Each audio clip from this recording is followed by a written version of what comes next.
This is the Crypto Hipster Podcast. This is not a traditional interview show. These are perspective-driven conversations with founders, builders, and independent creators shaping what comes next. We go beyond headlines, beyond hype, and beyond price to explore ownership, freedom, and opportunity in the digital economy, where builders talk freedom, not price. Most people still think Bitcoin mining is just speculation wrapped around massive energy consumption. But over the last several years, another narrative emerged that mining could monetize stranded energy, stabilize infrastructure, and even reshape how energy itself gets used. And yet, many of the companies that have originally built around those ideas evolved, shifted, or abandoned parts of these models entirely. So today's conversation is not really about hash rate or the price of Bitcoin, which always changes. It's about what happens when industrial reality collides with technological ideology. So, because when an industry survives after its original narrative changes, you start learning what the industry actually is. And today I have Sergii Gerasymovych with EZBlockchain. Sergii, welcome to our conversation. I'm happy to talk to you today. Thank you for having me. It's a pleasure to be on this podcast, on this conversation, and I like where you're taking it. Great. Hopefully, we're gonna uncover some really excellent things to talk about. So, I want to find out, what does the public fundamentally misunderstand about Bitcoin mining? Yeah, I think the first thing about Bitcoin mining when it comes to mind is energy consumption. People are kind of worried that Bitcoin mining is going to use a lot of power, and it has been using a lot of power.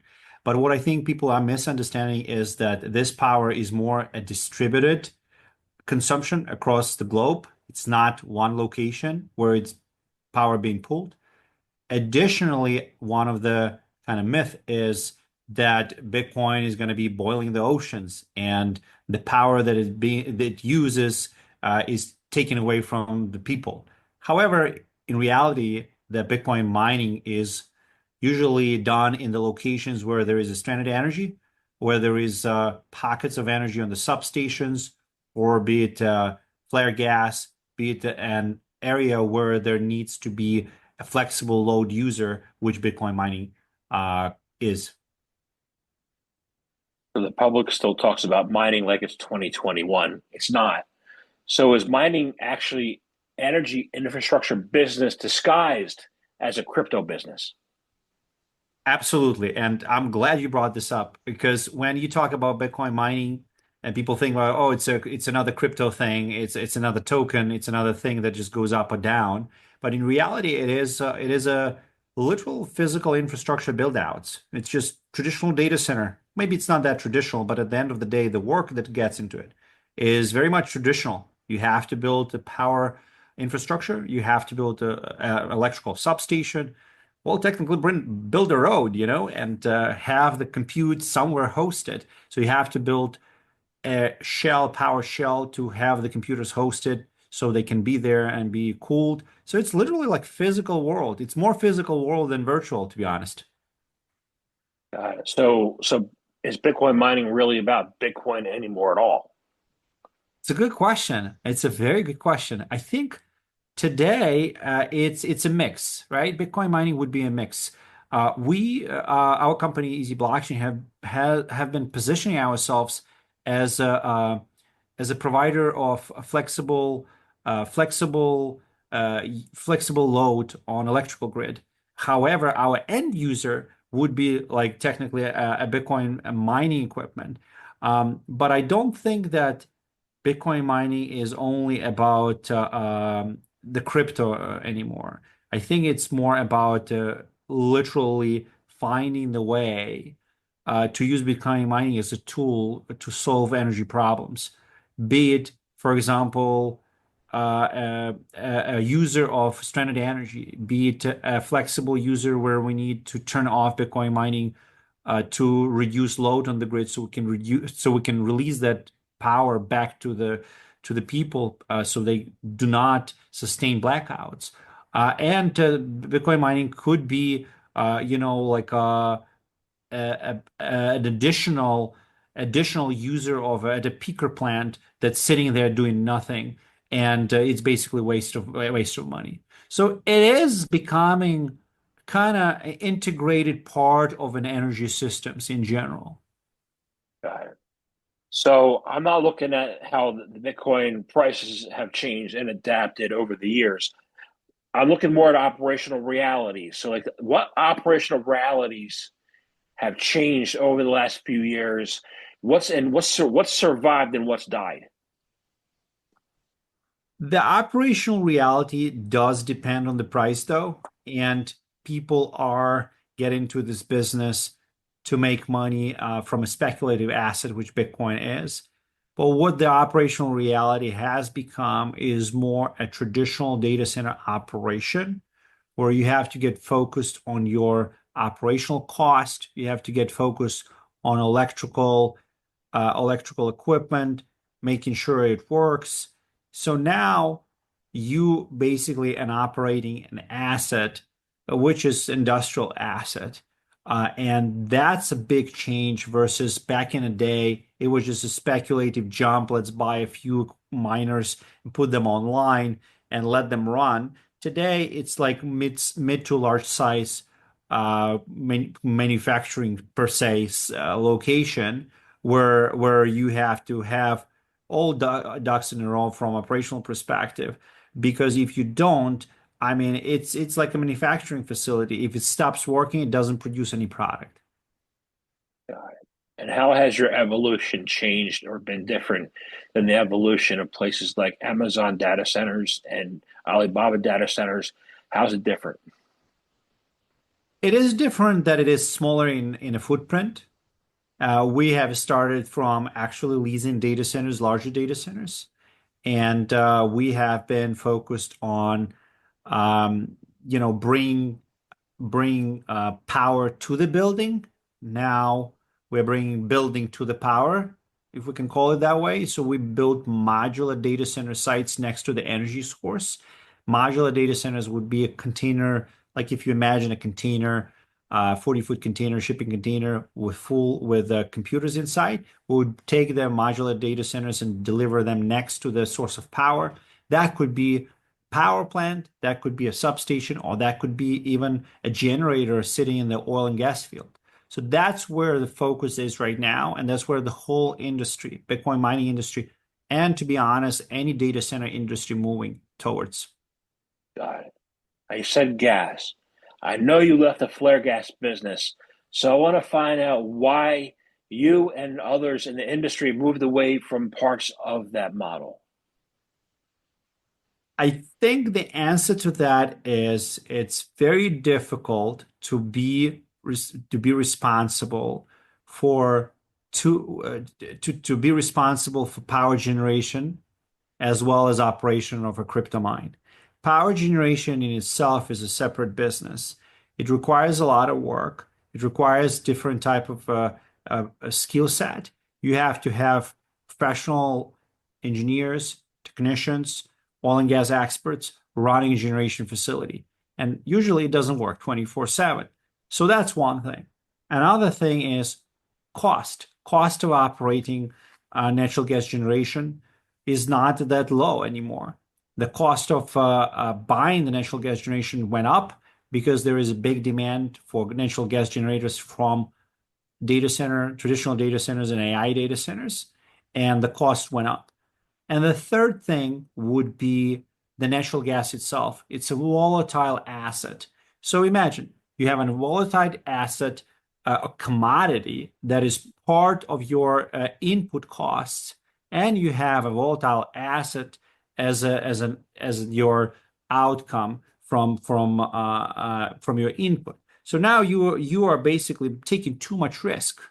you would want to take less risk. So by going back to that grid and buying power directly from the grid, you basically make your operation less risky. That's why we decided to leave this business, because it only works when it is a big scale.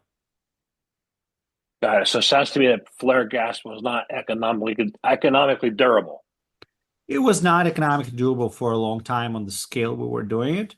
It's it's better to do it on the scale where it's industrial scale, where you pour hundreds of millions of dollars in it. You work directly with oil and gas companies. You buy gas, contracted gas for a long term. Then it works. But if you don't do it, it's pretty hard. Another thing is like securing financing. If your offtake for your energy is a Bitcoin mining, it's a risky offtake. So you have to finance your generation, power generation with cash up front. You can't secure any loans and financing, which is a big problem in a highly capital intensive business. I could see that. So you're more dependent on the you would say you're much more dependent now on the grid. Yes, we are fully focused on the power grid right now. We're using Bitcoin mining assets only on the grid. However, we are looking for locations where power is cheap because there is no demand in that area, and we would want to be able to operate and make profit on the difference of power. So it's tough business. It's always been a tough business, but we want to make sure that we still kind of find those pockets of power across the country where we can find the best economical model to make it work even during hard times as we are in right now. Talk about those hard times. Say, for example, say it just happens. The grid goes down for a prolonged period. What happens to you? We're just not making money at that point. We are off for the time before the grid goes up, which is actually not a big risk for us, to be honest. We are not worried about that. And I think any other manufacturing facility or other industrial business would have a problem with that. We don't, because we could go up online anytime again. And that's the beauty about Bitcoin mining being so flexible, that if the grid is off, I mean, we're just off.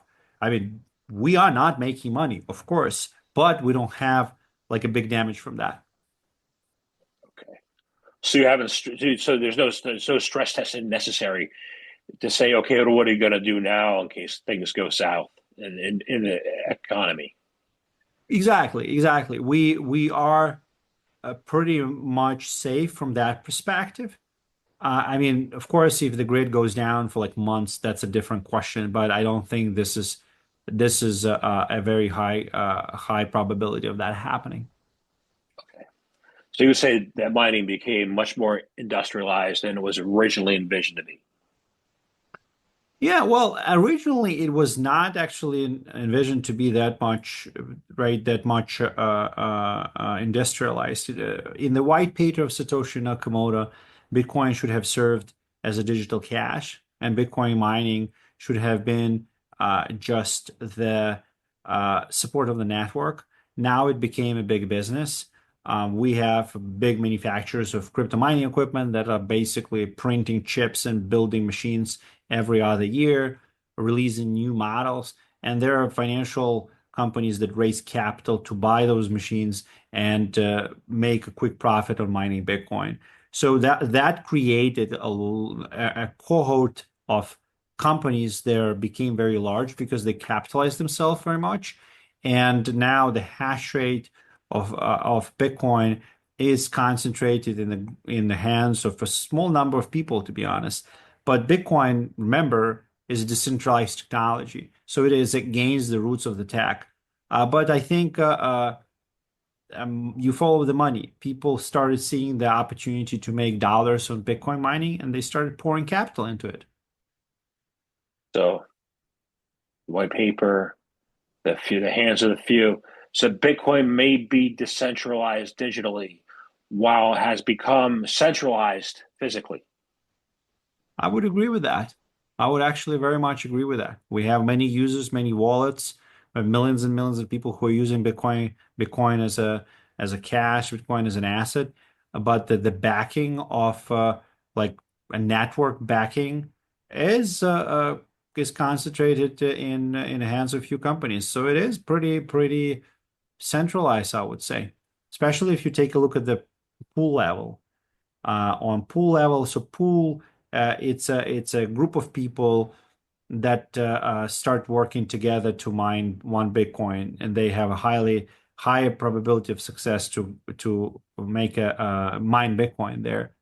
That being said, those pools, I mean, they control the network. So technically, there is a consensus amongst them, and they can attack the whole Bitcoin network and make a 51% attack. I mean, the probability is low, but we can see the centralization become an issue. Nothing. Yeah, I agree with that. I want to step back a little bit though, at a higher level, talk about energy, right? Yes. And you say the hands of a few, right?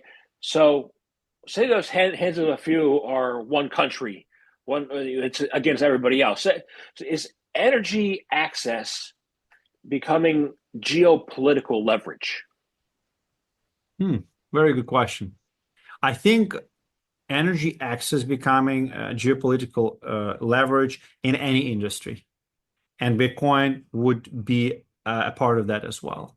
Energy, we don't think about it, but energy is a part of our lives, right? Like we turn the lights on, we receive goods delivered to our grocery stores, we receive goods that we wear clothes. Energy is part of those goods.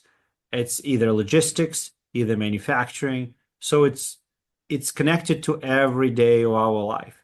And if you are not dependent on your own energy, but you dependent on energy from a different country, then there is a risk that a different country may technically pull a plug per se, right? And so I think Bitcoin mining has that problem. It's not that big of a problem today because Bitcoin miners they migrate, they go from place to a place depending where energy is cheaper.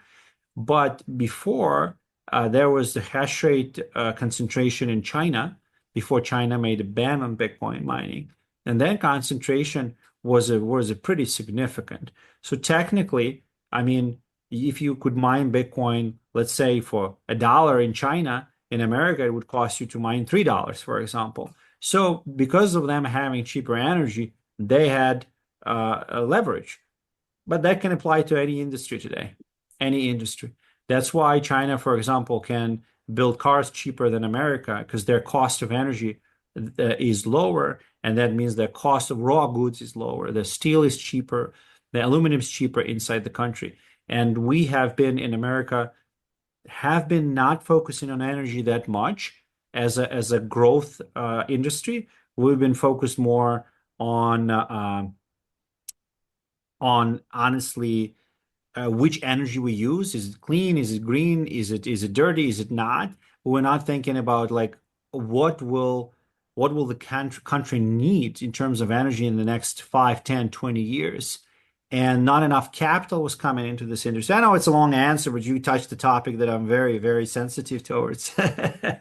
And now we have this demand from AI data centers, crypto data centers, and the grid is starting cracking, and everyone's like, "Oh my God, we don't have enough energy." It's like, well, yeah, but we haven't been investing in it. So I think in the next decade, there will be a huge revolution in the energy in the United States, and we will be massively upgrading the grid, and massively investing in all energy types. I'm talking natural gas, nuclear, I'm talking wind, solar, even coal going to be a big part of it. I'd like to see it. So we're going to stay here on the air. You feel uncomfortable. Um, Donald Trump. A lot of people don't want to talk. I want to talk like says the U.S. is going to be a Bitcoin leader, right? And people think that's ETFs. People think that's finances. And I'm looking at it and what you say through the lens and say, is compute now a strategic national resource? It's a very, very deep question, I would say. So the short answer, 150%. 150%. It's a new form of compute is a new form of hard power, I would say. Before it was, you know, ships, planes, war machine, right? That's a something that you can influence world order. Right now, compute is something you can influence world order with because we see Bitcoin compute, crypto compute, we can see AI compute being used as a big tool. And I mean, Bitcoin is not that much right now. However, America is ahead of China right now in compute based in its territory. But specifically, we can see this race in AI. AI compute is becoming a huge leverage in the world, and America is way ahead of it for now. Uh, the constraint we have is again energy. Compute itself is not a constraint. The energy and development of the data centers is the big bottleneck. And I think the speed of development is also a big bottleneck. We have too many problems from a government, local government perspective on building the compute. Like for example, if I go to Georgia and I go to Illinois, and I may talk to a city in Illinois and a city in Georgia, all of them have different rules how they want me to build a data center. And that could be a problem because if we do want to win AI race, a compute race, and be a dominant power for another 250 years, this country has to focus on the inputs of energy, and compute is the next huge leverage, and it will be more important than having missiles and bombs, in my opinion. So that's interesting between the states. So my question here is based on what you said about this, the difference in the states and the importance of industrialization. Can digital decentralization coexist with physical infrastructure concentration? Very good question. I think naturally it will. Naturally, it will do that. I did say that Bitcoin miners migrate, right? So they migrate from one place to another. And the same happens, I mean, the same happens in any industry, right? Like you're gonna be if for example, state of Ohio is more business friendly, than state of Idaho, for example, you're going to go to state of Ohio and you're going to move your business there. So I think the digital infrastructure that we have today, specifically for Bitcoin, can be decentralized and it will be decentralized because that's just a natural aspect. You can't, it's not as like nowadays world, and again, I'll go on a kind of higher level. World is not a set place. It's not a permanent thing anymore. Everything is very fluid. Everything is moving very fast. And that means that no one builds like something here like for hundreds of years. People want to build something and be very flexible. That's why we started building modular data centers because we want to be flexible. We want to be able to be in one location for 3 years, 5 years, and if it doesn't work, we would like to move somewhere else. Um, and that's how we got to a point where the decentralization has become not only a feature of cryptocurrency, but decentralization became a part of the whole economy. Like it's becoming like we have more businesses. We don't we have more businesses coming up even today with AI. Like we had Microsoft and Amazon Web Services controlling this area 100% and Google a bit. Now we have a rise of small companies that became big companies practically overnight, taking a piece of that business, which could be unheard of 2, 3, 5 years ago. Now we can see that even business and money is being decentralized more and more. With the migration, you're saying that mining naturally centralizes around cheap power, right? Correct. So how does the modular framework, I guess, threaten these massive companies? Yeah, it's a good question. Well, for example, like a big company would want to build one big location, one big project. Let's talk about energy aspects. Like let's say they would want to build 100 megawatts. 100 megawatts would be enough to power, let's say, I think it's like 20,000 homes, and maybe 40,000 homes. And and they would want to focus and they will be looking around to do one project. But companies like ourselves, smaller companies, they could say, well, we'll probably build 10 projects, but 10 megawatts each. And we can do it with modular. So we can put it one in Ohio, one in Idaho, another one in Illinois, the third one in Texas. So now we have an exposure to the same amount of capacity, compute capacity that let's say Microsoft would have, but it will take Microsoft 3 years to do it, and we can do it in a year. So that's kind of speed that can help companies, smaller companies, to be to be competitive, I would say, because you don't have that much leverage against Microsoft or like some type of that company of that scale, right? So modular business, decentralized business, I think gonna win. We saw it during the pandemic. During the pandemic, all tech business was in California. Well, people learned that they can work anywhere in the world. Most people didn't move out of America. They moved to different areas in America. A lot of people moved to South Carolina, to Montana. A lot of people moved to Wisconsin, Indiana, right? So now we can see that kind of inside migration of people bringing the same talent and making the same amount of dollars. And it's tech industry, for example, becoming more decentralized. I brought up the big players because their focus now, I believe their focus now has been AI. So why I'm looking at Bitcoin. I'm like, why is Bitcoin so attacked out there by the media and everybody for its energy use, while AI receives far less, maybe even no criticism? I think because, well, first of all, I think the answer is simple. Because big media is being controlled by big corporations. So they're going to attack what they want to attack, right? And they would say what they want to say, which good favors them. No one controls Bitcoin. Bitcoin is a decentralized asset, a decentralized money. So it's easy to institutions to attack the decentralized thing because the decentralized thing is a threat to them. Bitcoin is a decentralized asset, decentralized money. It's a threat to big corporations. So secondly, I think that Bitcoin mining um, has been the industry that was growing too fast.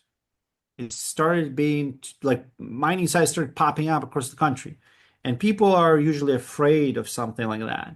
And they started like the easiest way is to kind of, if you don't know it, you ban it. Well, but I'll give a little bit of kind of be a devil's advocate here.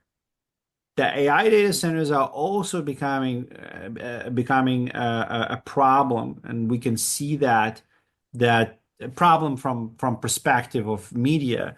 People are seeing that AI data centers are going to be big consumers, and the media is talking about them as well. Not that much as Bitcoin. And I think the reason to that is because AI has more applications, AI data center, AI compute has more applications at the end of the day than Bitcoin.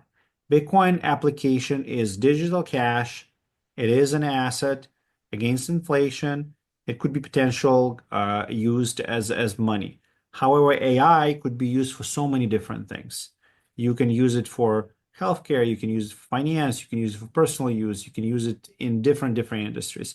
So I think that's why AI is less attacked because people can relate to that more. Like, for example, like, am I using Bitcoin? No, then I hate it.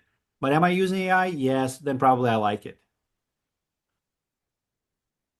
That is true. So there's a risk then, since the AI is such larger, that the Bitcoin miners will evolve into this broader compute infrastructure companies going forward. Absolutely. That's where the world is going. Bitcoin mining will coexist with AI data centers. Bitcoin mining will be a more flexible user on the back of AI data centers. I do believe it will be actually in one building, and we will have a part of like Bitcoin mining, and another part will be AI data centers. And that's where the things are kind of going more and more, because we can see that a lot of Bitcoin miners actually converted to become AI data centers. We can call Corby, Crusoe. We can call a couple other names there. Core Scientific, Applied Digital, Iron. All of them have been big Bitcoin miners, and now they became big AI data centers. So I think it's a natural progression, but I think it doesn't kill Bitcoin mining as an industry.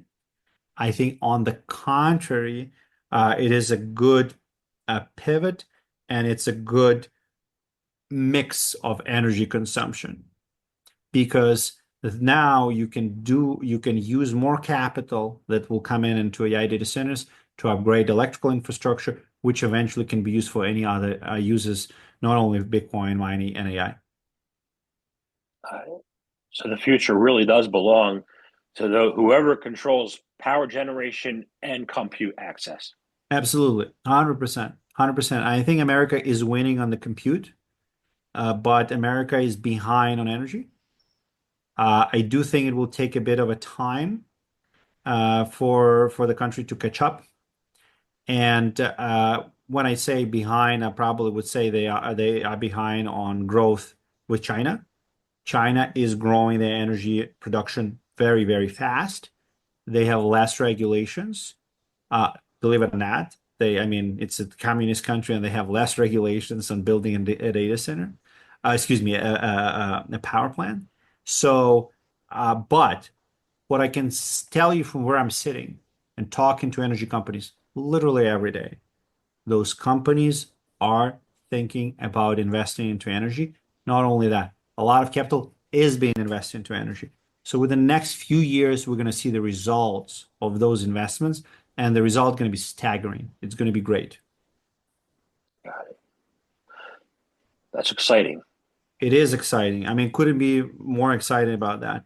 When I started doing Bitcoin mining, I thought myself it would be more like a virtual business. It's a virtual money. At the end of the day, I learned this is literally energy infrastructure business. It's a moving dirt, pulling cables, and building stuff. In that learning process, what emotionally and spiritually and psychologically changes after surviving multiple mining cycles? I think it gets harder every time. I think it gets harder every time. I think you optimize, you become more efficient, you learn a lot, and you see that now you got a skill set that is not only a technology skill set, it's more industrial engineering, industrial building skill sets you got. And they could be used for lots of other industries. Like we knew how to build crypto mines. Now we know how to build electrical infrastructure. If we know how to build electrical infrastructure, we probably can learn how to build, power plants. We can know how to build power plants. Maybe we can figure out how to build AI data centers or traditional data centers. So all those learning curves, they gave us amazing experience that you can't get while if you don't live for it. Well, that's why it's called experience. But so far today, I think we are the place where we're comfortable. We're comfortable with Bitcoin mining downturns, and we're comfortable with building the next era of digital infrastructure. That makes a lot of sense to me. So I've only ever looked at Bitcoin from a speculation perspective. I've never been a miner, but speculators experience volatility emotionally. So, right, They do. They do. operators experience it infrastructurally, right? Absolutely. That's a good point. And that's the whole thing, right? Like it's unfortunately it's very hard to go through that experience because the Bitcoin price goes down and let's say it lost 30% of its value. Well, your capital expenditures that you spend on transformers and electrical infrastructure didn't lose value. You still own it and you operate it, which is a good thing. A bad thing is, well, your return on capital is lower now, so you will make less money. So we do feel infrastructure on our shoulders pretty much. But again, that's something we retain and that's something we can use for the next stage. So during downturns, what breaks first, ideology, margins, or conviction? Oh wow, that's a very good question. I think ideology breaks first because when you don't have the money, when you're losing money, I mean you can believe in whatever, uh, but the ideology will break anyway. However, the conviction not breaking. If you are focused on making the business running, and you focused on getting the projects, uh, making dollars, you focused on making sure that what you've done is valuable, then it doesn't matter. Ideology doesn't matter. You are focused and you're making sure that the business are going to survive and make money going forward. That's invaluable thing. So you'd say if the ideology breaks first and Bitcoin's headed to roll into AI infrastructure, then the future of Bitcoin will just be rolled into AI. I think the future of Bitcoin mining would be rolled into AI. However, Bitcoin mining will become, again, less decentralized. Excuse me, more decentralized. So we went through this shift from being very decentralized to very centralized, and now we're going back to decentralization. Some people will leave, some people will stay. Some people are doubling down and they say, well, look, if someone big goes to AI, good luck, I'll stay here. More Got food for me. it. So, um, yeah. When an industry survives after abandoning parts of its original story, you start seeing what the industry truly was underneath the narrative. So, what is Bitcoin mining actually becoming?